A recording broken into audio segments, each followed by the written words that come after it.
அவங்க கேட்குற ஒவ்வொரு கொஷின்ஸுமே வந்துட்டு அது கேட்கும்போதே வந்துட்டு நம்ம லைஃப்பில் நடந்த எல்லாமே வந்து திரும்பி ரீவைண்ட் பண்ணி பார்க்குற மாதிரியே ஒரு ஃபீல் இருந்துச்சு.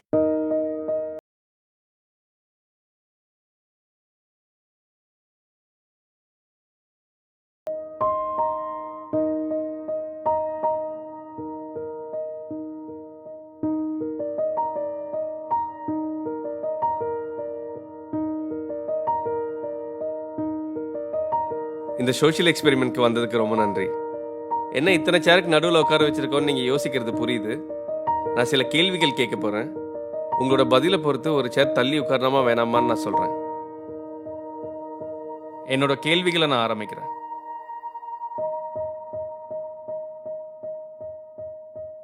நீங்கள் முதலாக சந்திச்ச நாள் ஞாபகம் இருக்கா? இல்லைனா ஒரு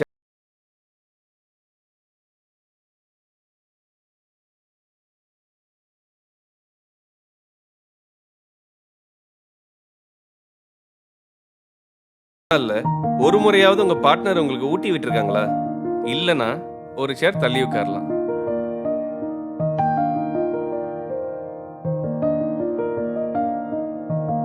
நீங்க 2 பேரும் கிஸ் பண்ணும்போது இடையில சிரிச்சிட்டு திரும்ப கிஸ் பண்ண கண்டினியூ பண்ணிருக்கீங்களா? இத பண்ணது இல்லனா ஒரு சேர் தள்ளி உட்காருங்க.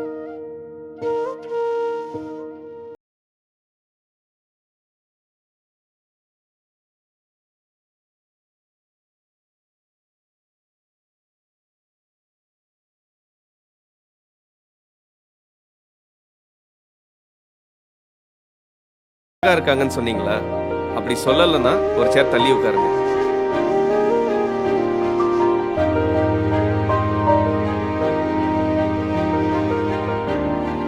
உங்க பார்ட்னர் இல்லாதப்ப அவங்க போனை எடுத்து எப்பயாச்சும் செக் பண்ணிருக்கீங்களா?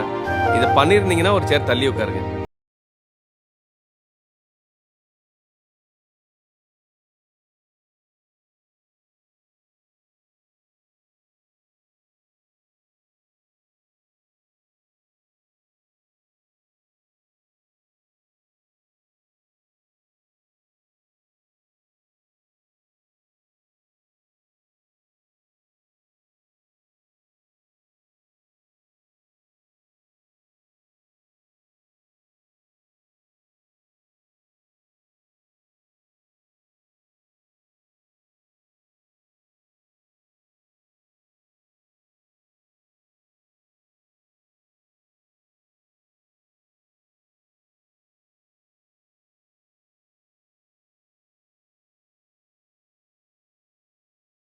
அஃபெக்ட் ஆயிருக்கா?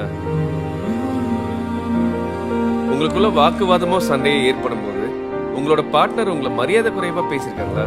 நான் அந்த மாதிரி கேள்வி கேட்டதுமே இவங்க மூவ் ஆகிட்டாங்க. ஸோ எனக்கு வந்து நான் யோசிக்க தொடங்கினேன். நான் ப்ரீச் பண்ணுறதெல்லாம் ப்ராக்டிஸ் பண்ணேன்னா எனக்கு டவுட் ஆகிடுச்சு. உங்க பார்ட்னர் கிட்ட ஒரு உதவின்னு கேட்கும்போது ஆர்வம் இல்லாம கடமைக்காக பண்றாங்களோன்னு தோணிருக்கா?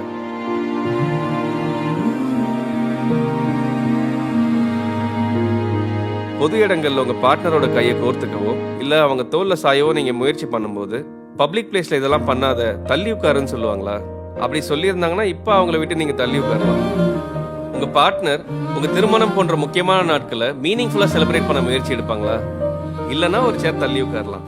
எந்த क्वेश्चनக்கு நோ ஆன்சர் வரும்னு நினைக்கிறோமோ அதுக்கு எஸ் வரும். எதுக்கு எஸ் வரும்னு நினைக்கிறோமோ நோ வரும். அது ரொம்பவே என்னடா பெரிய அண்டர்ஸ்டாண்டிங் கப்புள்னு நினைச்சு இவ்வளவுதானா?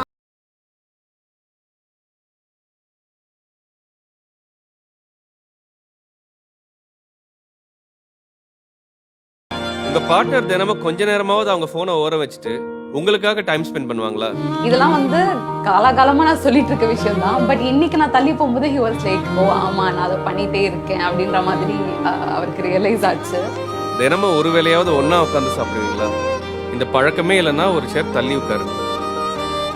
உங்களோட ஹாபிஸ் இல்ல இன்ட்ரெஸ்ட ஒன்னுத்துக்கும் உதவாதுன்னு உங்க பார்ட்னர் உங்களை கிரிட்டிசைஸ் பண்ணுவாங்களா? ஒரு சண்டைக்கு அப்புறம் அதை அப்பவே பேசி சரி பண்ணணும்னு நீங்க முயற்சி பண்ணும்போது உங்க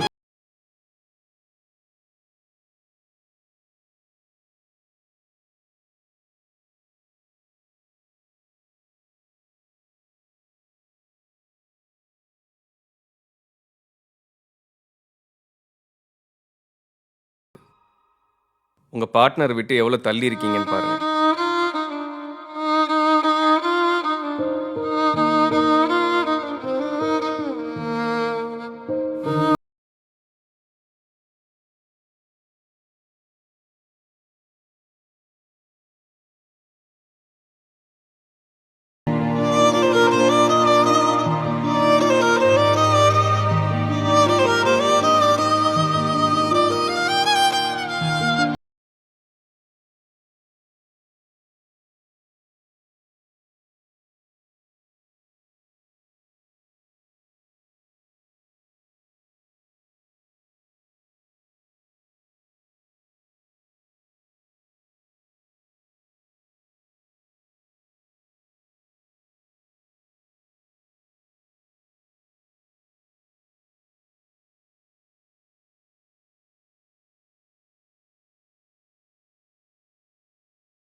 நான் இவ்வளோ நாள் நினச்சிட்டு இருந்தேன் இந்த 19-20 சேர்ஸ் கேப் வந்து ரொம்ப வந்து ஷாக்கிங்காக இருந்துச்சு எனக்கே.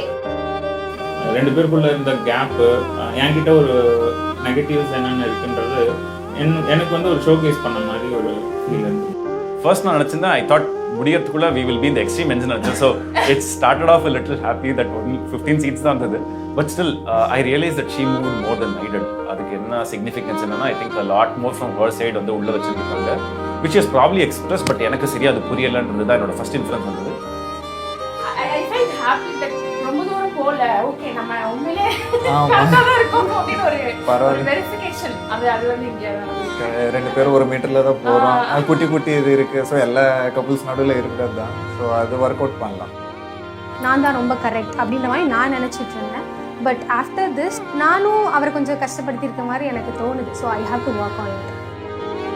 I need to make both of ourselves feeling important to this relationship. அவங்களும் இது ரிலேஷன்ஷிப்பில் இம்பார்ட்டண்ட்டாக ஃபீல் பண்ணணும், நானும் இம்பார்ட்டண்ட்டாக ஃபீல் பண்ணணும். 2 பேருமே வந்து மியூச்சுவலாக போகும்போது it will be a beautiful life. சொல்லுங்க, இப்போ வச்சு சொல்லுங்க. நான் இருக்கேன்னு சொல்லுங்க. எஸ், வாயில வேர்பலா சொல்லணும்.